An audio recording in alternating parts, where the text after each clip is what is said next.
What's up, guys, and welcome back to the Sci Fi Bookery. I'm Josh, and it's been like a year since, almost a year since I made my last video on this channel, which seems crazy. Like, it doesn't seem that long, but it has been that long. And so since then, we've gotten 400 subs, which is awesome. Thank you guys. Over 400 now.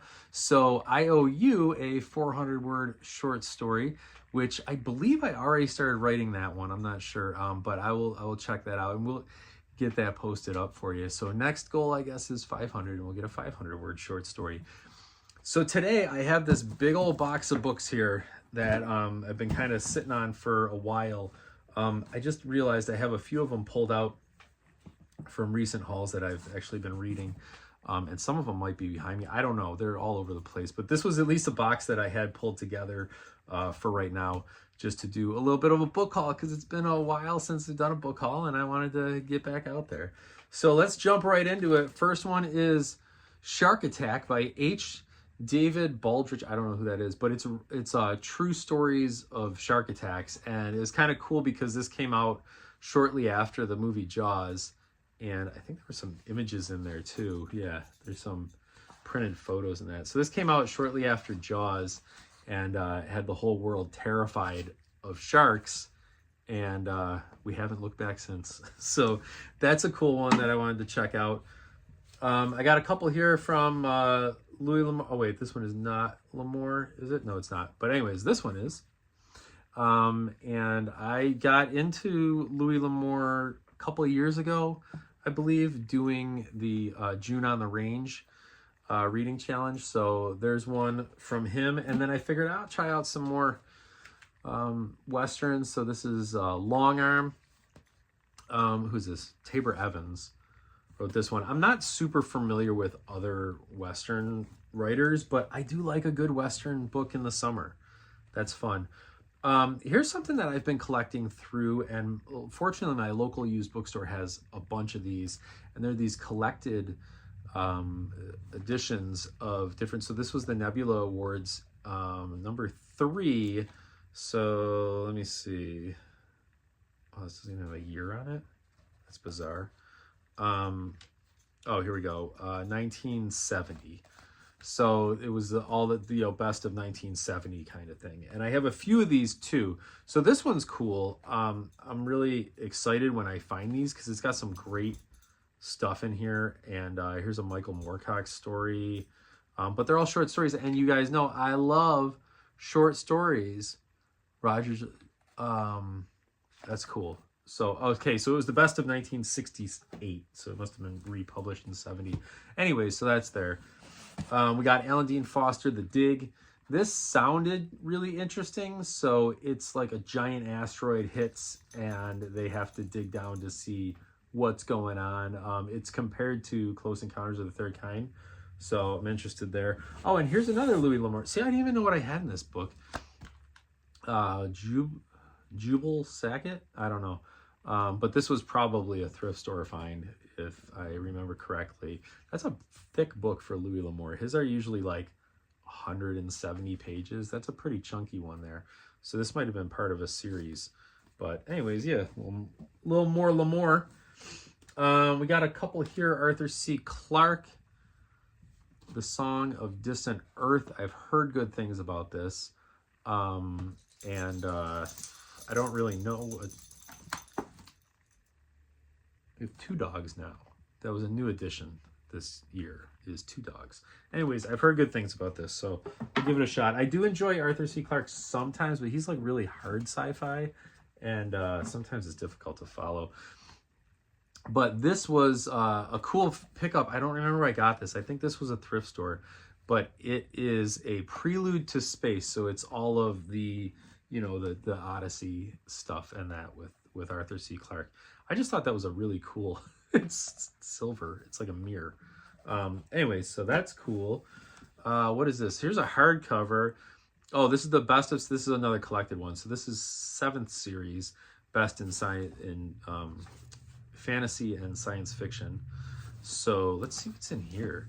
This one definitely has some like water damagey mold stuff or whatever. I don't remember where this came from. Unfortunately, I don't remember where some of these came from.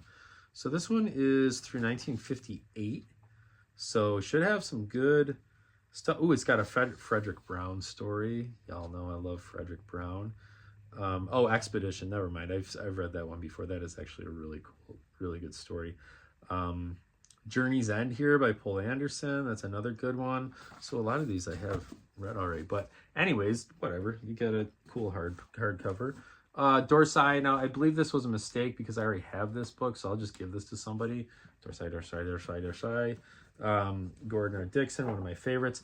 This is a cool one here. So this is Brave New World Revisited. So Aldous Huxley wrote this as a response to, of course, his classic, and this was written years and years later. But that one I believe is up here somewhere that I read. But anyways, yeah, Brave New World, and so this is his like response, and this was something that Ray Bradbury used to do, was write responses to people's criticism of his stories. So I thought that looked interesting. John Varley, I don't even know how to pronounce that, and I'm not going to. What was cool about this book is it had a lottery ticket in it, and on the back, I'm not going to flip this over, but on the back it's got a phone number, and I'm wondering if, and it says 6th Street or 46th Street. So I don't know where that is or where this came from, but I thought that was kind of cool that it was a bookmark with a lottery ticket. But that cover looks amazing. Like, look at that. And John Varley's supposed to be really good, so we'll check that out. In the vein of collecting through this series here, so this is the Collier books with the C.S. Lewis stuff, you know, Narnia and all that. And so that is book 2, Prince Caspian, which I already have, but I'm trying to collect this series because I love the illustrations on the covers. So there's that one there. This looked awesome. It's the novelization of Land of the Giants, and I think that that is going to be kind of a cool read. A lot of times novelizations are not good, especially TV show novelizations, but I don't know. We'll see how the writing is in this one. It doesn't even say who wrote this, unless it. Oh, it is Murray Leinster. I don't know, Murray. We'll see how good a writer you are, because I'll definitely read that. Here's some Poul Anderson. The Stars Are Also Fire. Just love that title. That's a classic Poul Anderson size book. Massive. I'm sure there's a ton of legitimate science in this book because Poul Anderson is nuts. Poul Anderson, again, a contemporary of one of my favorites, Gordon R. Dixon, and they actually wrote a lot together. Gordon R. Dixon was more into goofy things, and Poul Anderson is super serious. So it's a really weird dichotomy with those two guys. Oh man, there's so many books in here. Michael Crichton Prey. I like Michael Crichton for his, you know, these kinds of books. You know, Jurassic Park and Congo and all of that. Well, here's Prey. Very similar. Has to do with, I believe it is some kind of a disease of some sort. Hondo, this is Louis L'Amour classic. Again, well, I have more L'Amour than I thought. This must have been a thrift store. It says 150 on it. That is it. That's a classic book by Louis L'Amour. That's definitely his most popular. So, and I've never read it. A Midnight Carol. So this is the story about how Charles Dickens wrote A Christmas Carol, which I love A Christmas Carol, and I love everything has to do with Christmas. But there's a movie or a TV show or something, and it was called The Man Who Saved Christmas, The Man Who Invented Christmas or something. But anyways, that's the book about that. This is cool. You guys know I love Sherlock Holmes, and I collect any Sherlock Holmes stuff. So there is The Adventures of Sherlock Holmes as like a kid's book. So I thought this would be really fun. Like, it's got the illustrations and stuff in there. What a cool little piece to have there. That's fun. Going back to classics, Catcher in the Rye. This just looked like the kind of book that would be, you know, somebody would have this in high school or something like that, or middle school, whenever it is that you read this. But it says in here, excuse me, themes, rite of passages, and loneliness. That summed it right up, so you don't even have to read it. They summed it right up for you there.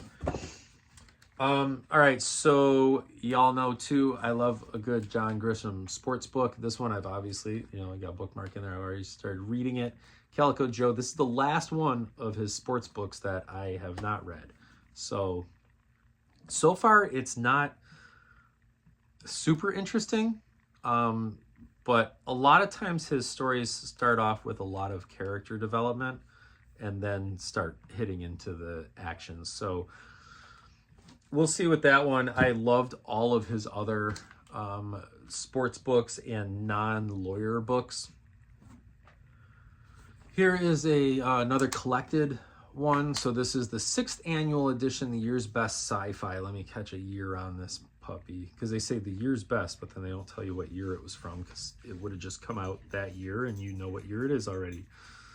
So it's 1961, so it'd be probably 61, 62 years best. So this is, I got this one specifically because the first two names, Ray Bradbury, Frederick Brown, two of my all-time favorite writers.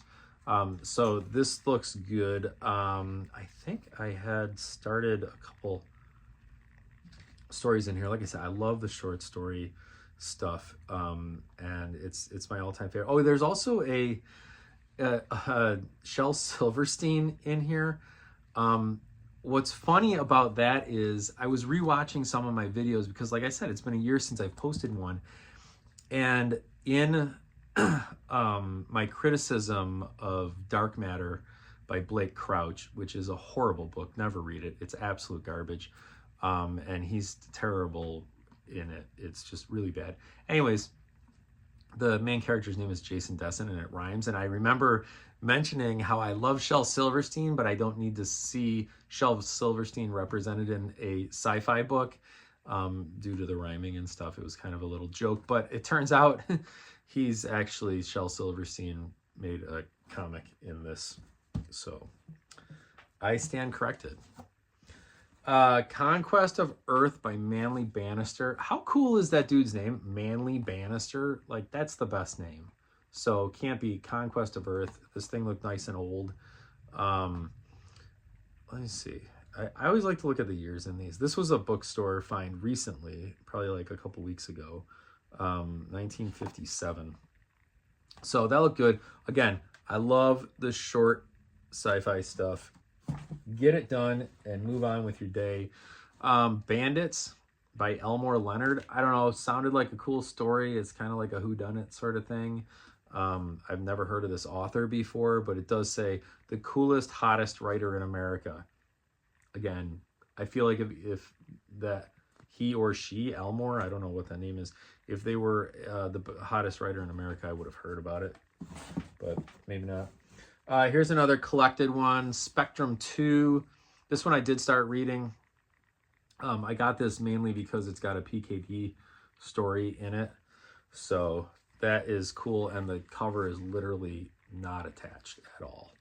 But the artwork on the front is really interesting. It almost looks like a Thunderbird sort of thing. That's fun. The Godfather, Mario Puzo, classic. Great. It's got some of the scenes from the, oh, that just fell right out. I don't know what that was. Anyways, so I have this in a hardcover, but I thought this was cool because it's an actual movie tie-in, which I don't always love, but they got like stuff about the movie in it, which I think is interesting. Leaves of Grass by Walt Whitman, classic poetry. This was Matt Alder's book. So Matt, if you want it back, let me know. I don't know where you are now, but like, this is a gigantic book. Look at all the poetry in here. So yeah, that'll be a nice little summer reading there from old Walt. Here's a classic that I've never read, Ursula K. Le Guin, The Left Hand of Darkness. This is regarded by many to be an amazing book. It also won a Hugo, it won a Nebula, like, it's the book. So okay, fine, I'll read it. Here's a pocket book of short stories. Now what's cool about this is it's not just sci-fi. I'm usually sci-fi, But this has like on the back here, you got Ernest Hemingway, Sherwood Anderson, Ivan Bunn, Leo Tolstoy, Edgar Allan Poe, like Mark Twain, O. Henry. So it's like got a ton of the guys are in this, and the ladies apparently. There's a couple here, Catherine Mansfield. So I'm interested to see that. I love short stories, like I said. So check that out. Last one. This is the last one of this haul. PKD, The Divine Invasion. This is one that I've wanted to read for a long time. It's odd. It's this story about a kid who shows up, and there's like questioning if he created himself or where he came from, and he sort of, it's very similar to like the Bible, but it's told in a futuristic setting. So I don't know, thought it would be interesting. You know, as a Christian, it's always touchy with some sci-fi, but this looked like something that maybe it'd be interesting to see. All right, guys, so that's it for me. That I hope that was enough of a haul for you. I am going to continue to find more books and continue to read more and continue to make more content on this channel. Now, kind of got a little bit of a bug. I bounce around between my channels creating content for different stuff, and this was one that I just kind of like, I still watch everybody's stuff. You know, I've still been watching, commenting, you know, encouraging, but just haven't made any videos yet on here after a year. So hopefully we'll be getting back to that, because I love doing it and I love talking about books, and this is one of the few places I get to do that. So thank you guys for watching, and stay weird. We'll just do that, okay? Just stay weird. We'll see you next time.